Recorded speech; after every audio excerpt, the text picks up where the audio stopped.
UX is tough, not because of the work itself, but because of everything around it. The pressure, the politics, the self-doubt.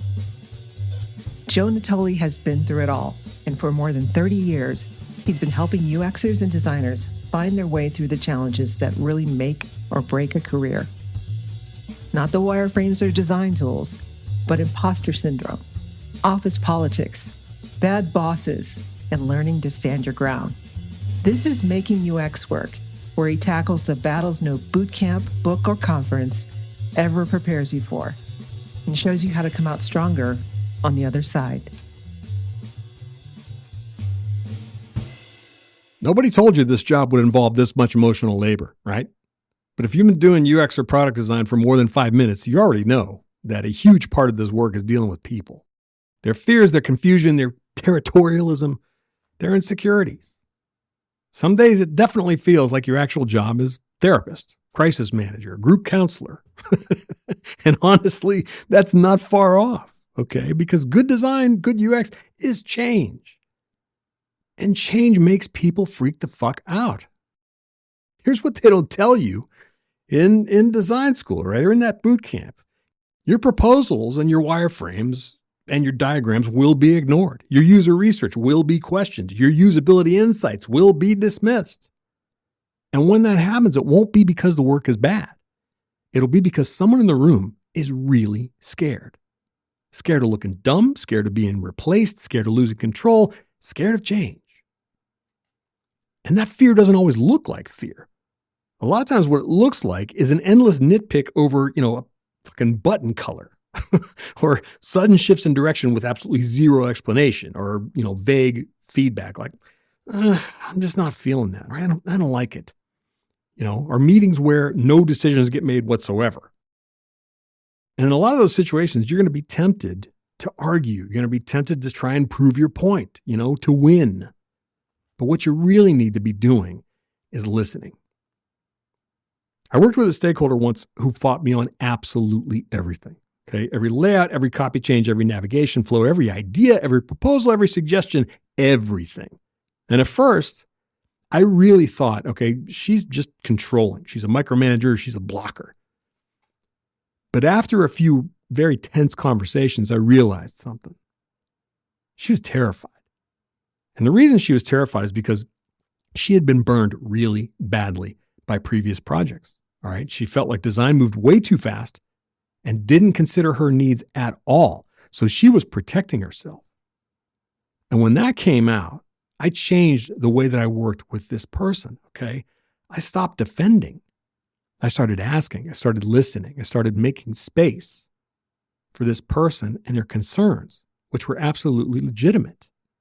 And that changed everything, okay? The more she felt heard, the less she pushed back. The more I understood her concerns, the better the work got. By the end of that project, she was my biggest advocate.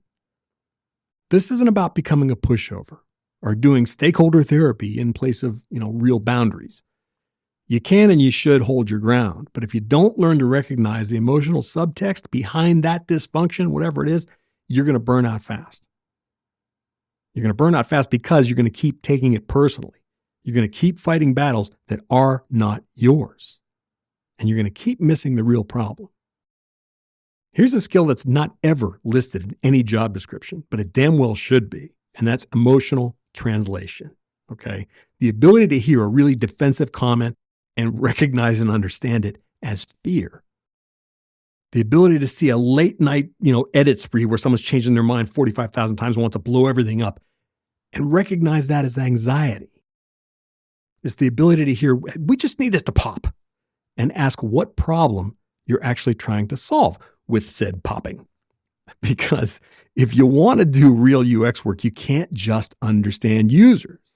You have to understand the people in the room with you, the internal users, the business users, the team around you, the developers you work with, the marketing folks down the hall, the salespeople who are on the hook for bigger numbers.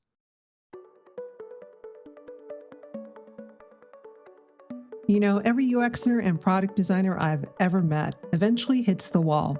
You know the wall, the one built by managers, stakeholders, or formed by internal politics.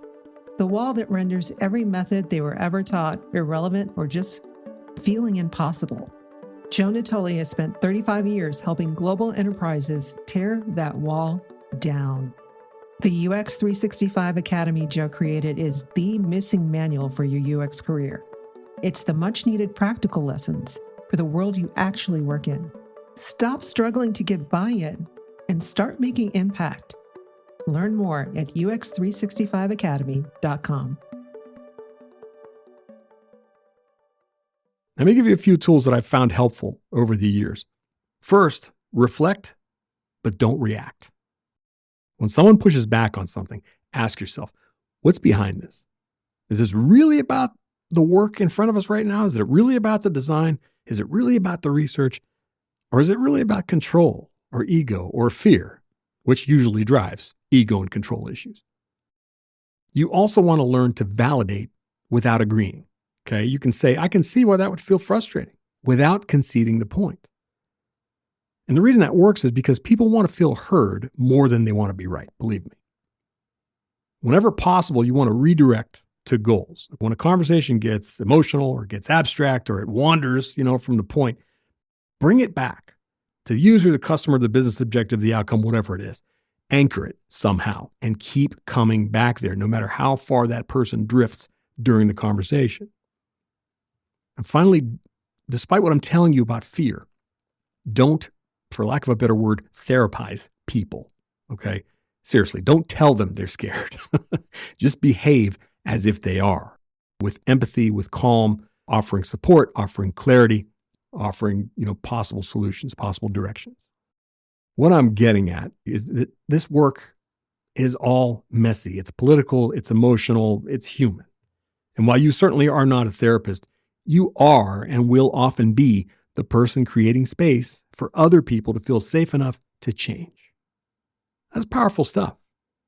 But it's also draining, okay? So here's the other half of this episode.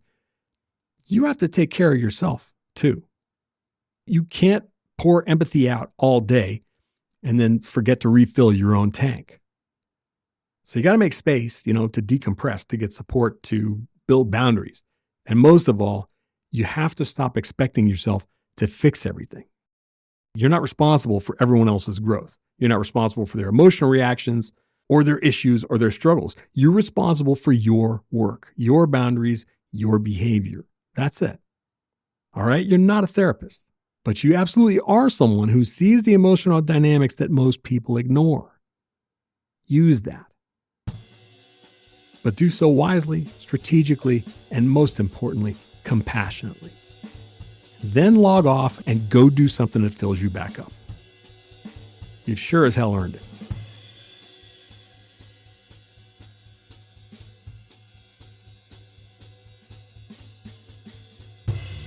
You've been listening to Making UX Work with Joe Natoli. Honest talk about the hidden challenges that shape a design career. See you next time. And until then, onward and upward.